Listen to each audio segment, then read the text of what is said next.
Evam pravartitam chakram एवं प्रवर्तिति तं चक्रं nanuvartyatihayah नानुवर्त्याति यातायः aghayur indriya ramo अघायुरिन्द्रिया रामो mogam partha sa jivati. मोघं Partha स जीवति. My dear Arjun, one who does not follow in human life the cycle of sacrifice, thus established by Vedas, certainly leads a life full of sin. Living only for the satisfaction of the senses, such a person lives in vain. You know what vain means? Waste. Yeah, just like a waste.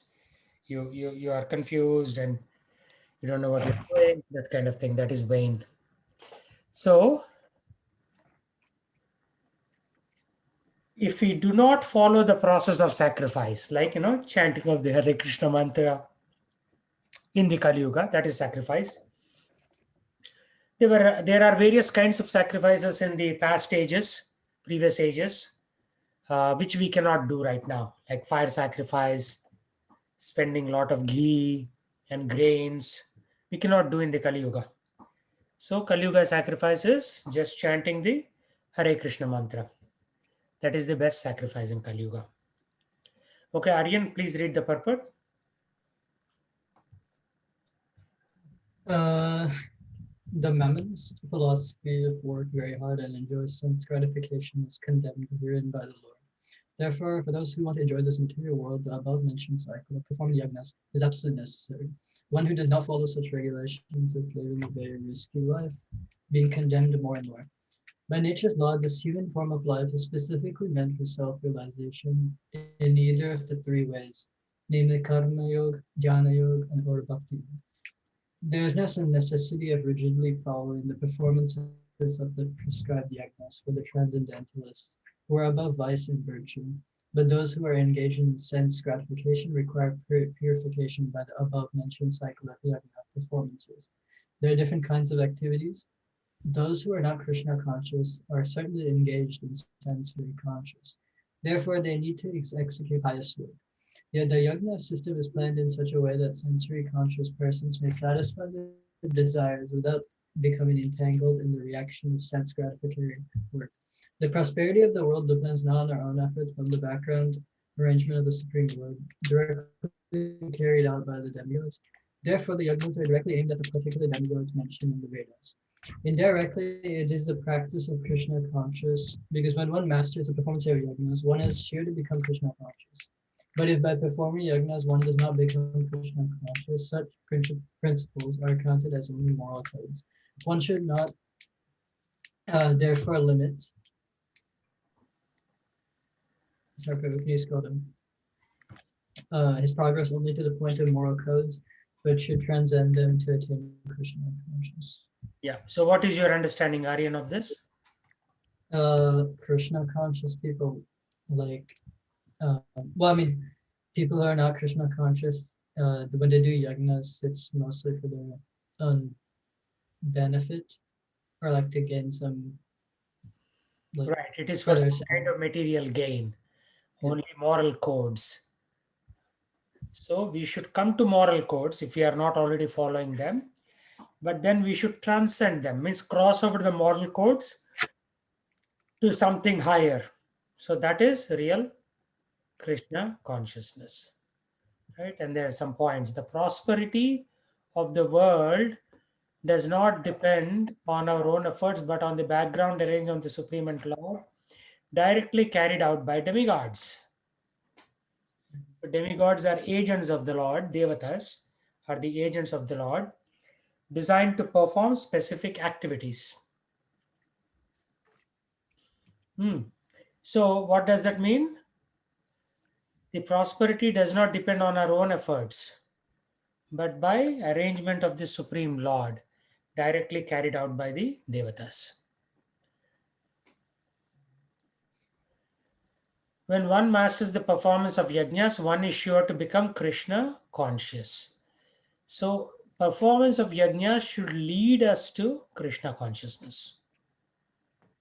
So, various yajnas that you perform, they should lead us to Krishna consciousness. So does that mean like Sankirtan? Yeah, Sankirtan is yajna recommended for Kali Yuga. So this weekend I had to go to see the farm, so did not we did not. I mean, I did not go. But next weekend, you and I will go, Aryan, and we will do Sankirtan. Sankirtan yajna, just like Mahotsav Prabhu and Atlanta devotees, they go very regularly to Sankirtan because that is our primary duty. But then there are supporting duties like farm communities, um, Yes. just like the festival that we did today, where there we are doing kirtan like that. So Mhm. anything that we do has to be accompanied by chanting of the holy name. Yeah. Right? So what we did is also Nagar Sankirtan, farm Sankirtan. So if there is no chanting of the holy name, then it becomes mere material activity. Yeah. When there is chanting of the holy name, even the party that we had today becomes spiritual overnight. Mhm. Right? So by performing, like like what did I say here? Because when one masters the performance of yajnas, one is sure to become Krishna conscious. So performance of yajna should bring us to the point of Krishna consciousness. And it will. If you do it properly, we will come to understanding that Krishna is the supreme personality of Godhead. So yajna Yes. should bring us to that status. Otherwise, it is mere material activity, right? So do yajna, but mostly do it for Krishna, not just yajna by itself. It should bring us to that point. यस्त्व आत्मरतिरेव स्यात् Yasvatmariti Vipsad. आत्मतृप्ताश्च मानवः आत्मतृप्ताश्च मानवः आत्मनि एव च सन्तुष्टास् आत्मनि एव च सन्तुष्टास् तस्य कार्यं न विद्यते. तस्य कार्यं न विद्यते. But for one who takes pleasure in the self, whose human life is one of self realization, and one who is satisfied by self only, fully satiated, for him there is no duty. Means if somebody is self realized, always focused on further realization and satisfied in Krishna Bhakti, then there is no other duty. Right, Sujana Mataji, please read this. A person who is fully Krishna conscious and is fully satisfied by his acts in Krishna consciousness no longer has any duty to perform. Due to his being Krishna consciousness, all impiety within is instantly cleansed, an effect of many, many thousands of yajna performances. By such clearing of consciousness, one becomes fully confident of his eternal position in relationship with the Supreme. His duty thus becomes self illuminated by the grace of the Lord, and therefore he no longer has any obligations to the Vedic injunctions. Such a Krishna conscious person is no longer interested in material activities and no longer takes pleasure in material arrangements like wine, women, and similar infatuations. Yeah, so what is your understanding? So once we taste the higher consciousness, which is Krishna's conscious, the rest all seem to be very, uh,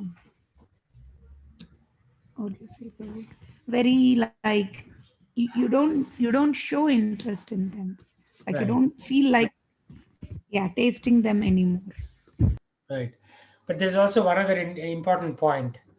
When we are Krishna conscious, all impiety is instantly cleansed, which is equivalent to thousands of yajna performances, thousands of sacrifices. Right? You may need to do 1,000 sacrifices to attain to a certain spiritual level.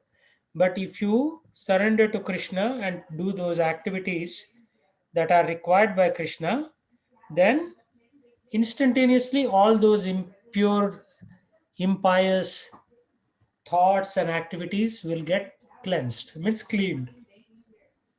They're cleaned out of your system.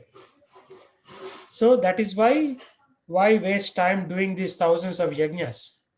Just become Krishna conscious. All our past karma gets burnt.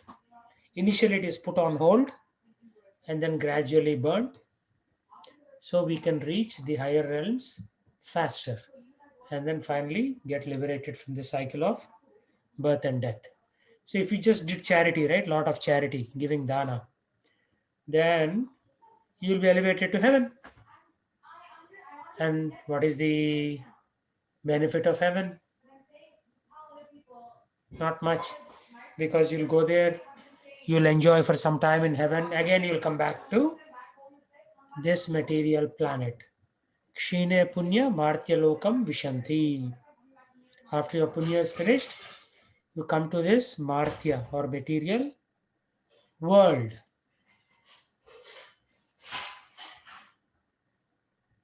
So better go to the Supreme Lord without these material infatuation. Means like you get attracted very strongly to some material things. So that is unnecessary. So why are you getting attracted? Is the point that they are making. Just go to Krishna once you purify. And then this process is like performing 1,000 yajnas. So doing one yajna itself is pretty difficult, one sacrifice. But if you have to do 1,000 fire sacrifices, for example, even more difficult. Faster way is to simply chant Hare Krishna and join Krishna's party. That's what it is.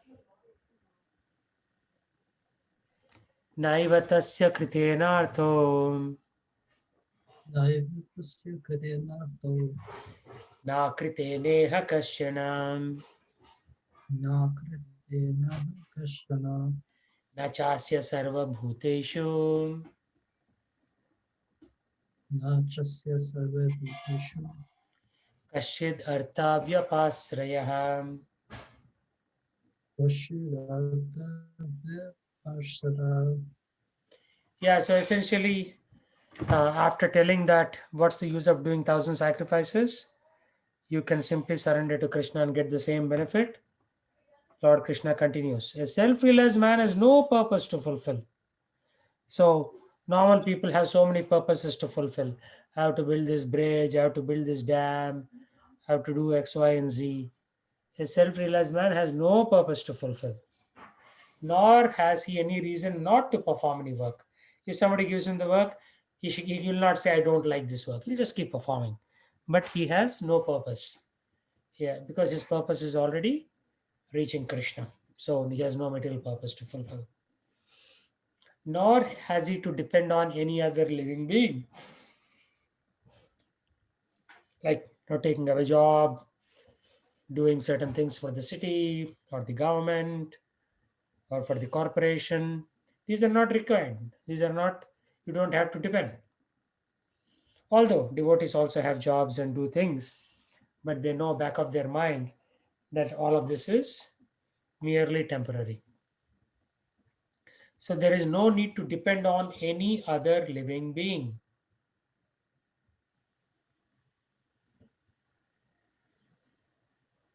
So we only depend on Krishna. We don't necessarily depend on any other living being's mercy. Mhm.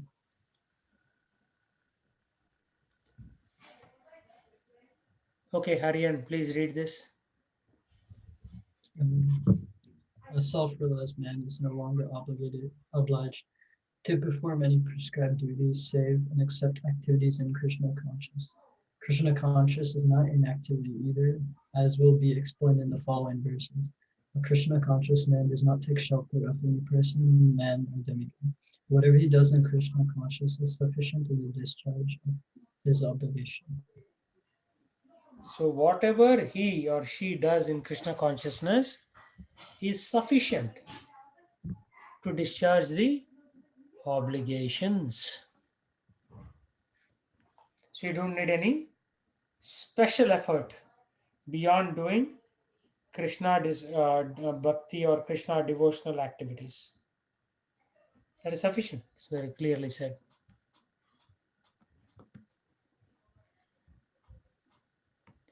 तस्मादासक्तः सततं Tasmad कार्यं कर्म समाचर कार्यं कर्म समाचर असक्तो हि आचरं कर्म कर्म परमाप्नोति पुरुषः. आपनोति पुरुषः. Therefore, without being attached to the fruits of activities, one should act as a matter of duty. For by working without attachment, one attains the supreme. So you act as a matter of duty. End of story. It's your duty, you do it, but Krishna in the center. The duty is secondary, Krishna is primary. Okay, Srijana Vartaji, read this. The Supreme is the personality of Godhead for the devotees and liberation for the impersonalist. A person, therefore, acting for Krishna or in Krishna consciousness under proper guidance and without attachment to the result of the work is certainly making progress toward the supreme goal of life. Arjuna is told that he should fight in the battle of Kurukshetra for the interest of Krishna because Krishna wanted him to fight. To be a good man or a non violent man is a personal attachment, but to act on behalf of the Supreme is to act without attachment for the result. That is perfect action of the highest degree, recommended by the Supreme Personality of Godhead Sri Krishna. Vedic rituals like prescribed sacrifices are performed for purification of impious activities that were performed in the field of sense gratification. But action in Krishna consciousness is transcendental to the reactions of good or evil work. A Krishna conscious person has no attachment for the result but acts on behalf of Krishna alone. He engages in all kinds of activities but is completely non attached. So, what is your understanding, Mataji? That any work we do, um, one, we have to keep Krishna as the center.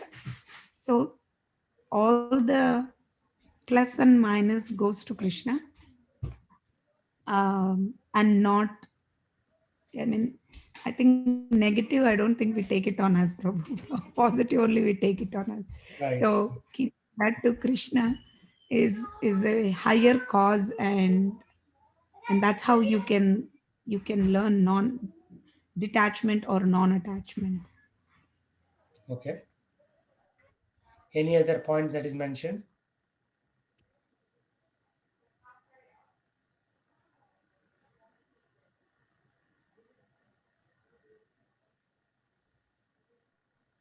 Um, Regarding the Vedic rituals, they are basically for to perform the purification of that impious activities, Mm-hmm.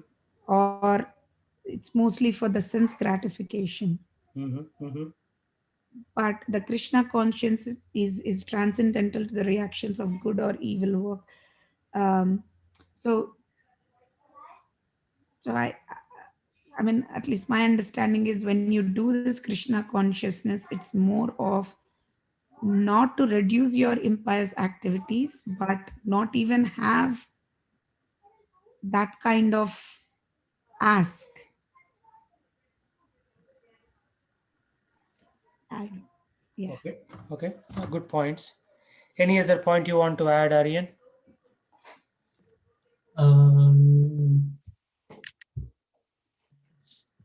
uh, Shenandoahs, yeah, I mean, I guess the question. So like, Krishna conscious is like Krishna's. You're doing this under um, Krishna's kind of order, I guess, or directions. Um, but I have a question. So like Vedic rituals, so they're all in like the scriptures, right? Right. Vedic rituals are in scriptures. So are they? But they're as, but they're obviously they're not as. What's the word for it? So what's the reasoning like why the scriptures give them? Like I know it's like for previous yugas, um, but like is it why is it in the scriptures? Scriptures have rules for everyone, right? The entire Yeah, population. But not all rules are at a high level. For example, there are some basic rules that you have to follow while driving. But then when yeah, you are on a race car track, there are additional rules that you have to follow so that yeah. the car doesn't topple off. Right? Mhm. So there are basic rules and there are specific scriptural rules for specific activities. And when people don't follow them, basically things go bad, right? So the rules have to cover all 8 billion people on the planet. Yeah, Many of them are pretty generic. But for a person who is aspiring or interested in Krishna consciousness, for them there are additional set of guidance. At that point, it's no longer a rule, it's more like guidance. And if you follow those things, you'll get certain desired results. yeah, Like, when you first join Taekwondo, basically you're taught basic moves. But the textbook has other additional moves, but they're coming later. After 3 5 years mhm, of training, then you're given more advanced techniques. Yeah, right. good questions. Okay, since we have very little few people in the class today, so we will stop there and we'll resume next Sunday. Is that okay? Yes. Okay. Sure. Thank you for joining, and we'll see you all next week. Yeah. Hare Krishna. Hare Krishna. Prabhu, Yes, go ahead. yeah, I had a question. So like when you're chanting and the mala, is there like because I've seen like many devotees like chant differently. Like what is the correct way?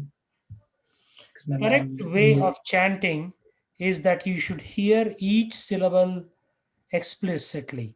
So you should hear Hare Krishna, Hare Krishna, Krishna Krishna, Hare Hare, Hare Rama, Hare Rama, Rama Rama, Hare Hare. Right? So yeah, some people say right, Hare Krishna, Hare Krishna, Krishna Krishna, Hare Hare, Rama Rama, Rama Rama, Hare Hare. So the second part, the Hare Ram, Ram Ram, Hare Hare, is not distinct because they're trying to accelerate in the second half of the mantra, right? So yeah, that's not advisable. We have to hear every syllable.